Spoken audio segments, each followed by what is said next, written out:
یک گروه در انستیتیوت ایالات متحده برای صلح روی نوعیت دهشت‌افکنی در امتداد سرحدات میان افغانستان و پاکستان صحبت کردند.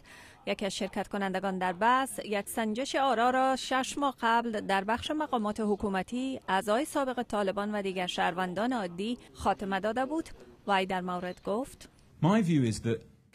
نظر من این است که از مذاکرات مؤثر جلوگیری به عمل آمده است و فکر می کنم که دو دلیل اساسی برای آن وجود دارد.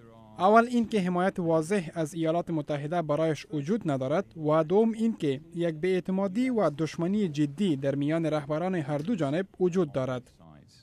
بر اساس تحقیقات که در مناطق پاکستان صورت گرفت، پیتر برگن، یک شرکت کننده دیگر در این گردهمایی، حمایت و سطوح مختلف را برای طالبان درک نمود. در حالی که بیشتر مردم مخالف قوای ائتلاف بین المللی هستند، اکثر آنان خواهان کمک امریکا برای انکشاف می باشند.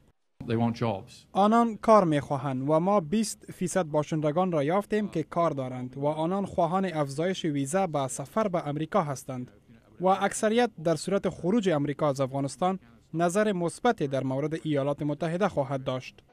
ربکا واینتراپ، یک عضو دیگر این هیئت، گفت که بیشتر جمعیت پاکستان از فرصت تحصیلی بهتر برخوردار نیستند و سیستم تحصیلی مکاتب نیز عدم تحمل را انکشاف می دهد.